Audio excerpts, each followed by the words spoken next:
On this day, 35 years ago, my mother came in at 6 o'clock, half 5, 6 o'clock, just before doing the tea, and she took an asthma attack there. She didn't have her inhaler. We believe she probably died just on the way to the county hospital, gasping for breath going on here.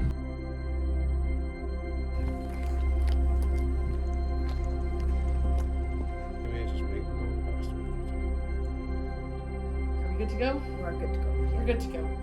Right, so. Good morning all, and welcome. In terms of your dad's funeral, how did you feel the community rode in despite the COVID restrictions?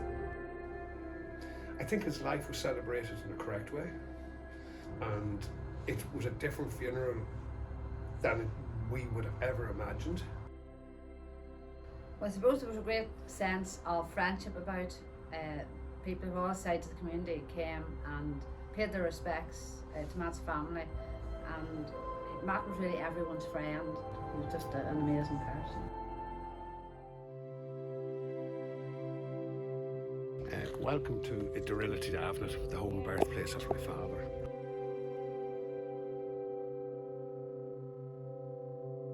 My father, when he left here at the age of 13, he went to Edenmore National School over here, and he spent 4 or 5 years of it.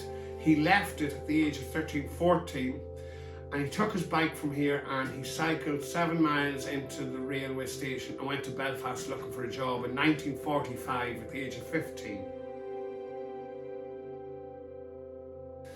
And he didn't get much work there, and you know the story, slept rough and tried to get a job and came back down and had the same bicycle was there with flat tires and wheeled it 7 miles back out here, homesick, and back out home.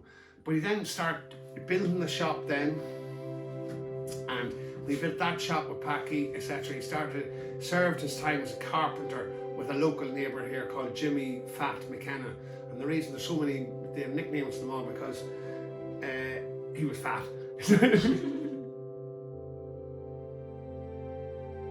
When we met Daddy in 1950s and we got married in 1960, Daddy's whole idea was everything physical labour, working on the building sites, the time of the bombing and the time of doing up houses. So next thing, and Mommy would say they should be educated to be good guys to work. And Mommy said that Daddy agreed totally.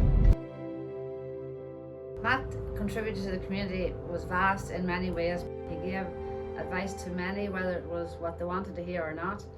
He built the fire station on the North Road, and he restored St McCartney's Cathedral, and it was a pride for him to be able to, an honour for him to be able to say that. I think people relied upon him a lot there. He was very good with the banks, he was very good with the religious orders.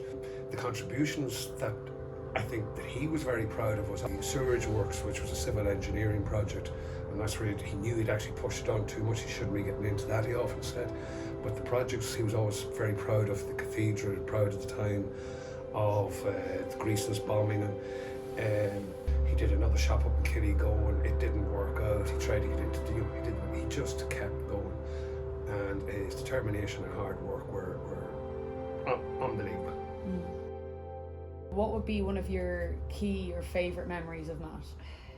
I think from childhood, the memory of working hard, you weren't slogged on it. I think one of the first Coca-Cola I had, I remember, was a very hot day. Mommy had the dinner and he thought it was work, and you're going, everybody else is, and he pulled in and he stopped and came back down the street. I saw him come back with a can of Coke, and I'll never forget going, well, thanks a million, that was great. You know, and I don't know, he was trying to put the sugar in to keep you working, rather falling over, but I thought that was very good. I suppose my birthdays. Yeah. I suppose for the last 4 years, we always on the 12th of December, away off we went, organised to go to Sally's and Athenfly, and while it was a social event to get him out of the house, it was my birthday, but it was just lovely to see him just going there, having the Christmas dinner, and you eat this and you have that. You know, he just was so into it. It was just something he loved, and something that I'll probably cherish for the rest of my life. We'd go out to Mulhall's, we were just getting married, and Fiona was just going out with Fiona, and we'd go out, and with all due respect, we were like Del Boy, Rodney and Grandad going out there to an educated house. It was Connor and myself and Daddy coming in, and Daddy told stories with Mon, and I'm going, I'm trying to marry this girl.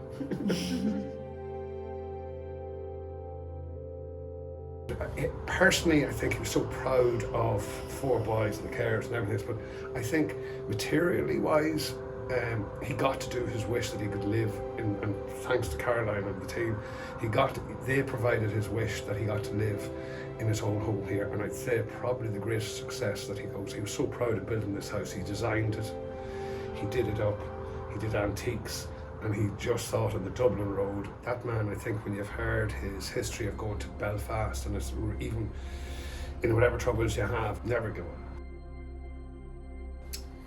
Well, the big trait is his 4 sons, and just how much that he put into them and what they give him back.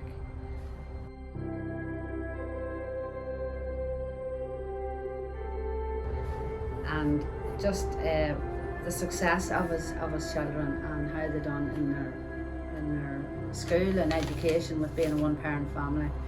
But just he has so many memories left behind him, and for family to be able to frequent up and down and say, my dad did that, my granddad did that. And just his grandchildren as well, in the latter years, he taught them what it's like to care for an older person and just to meet all their needs, even from a mind as well as physical.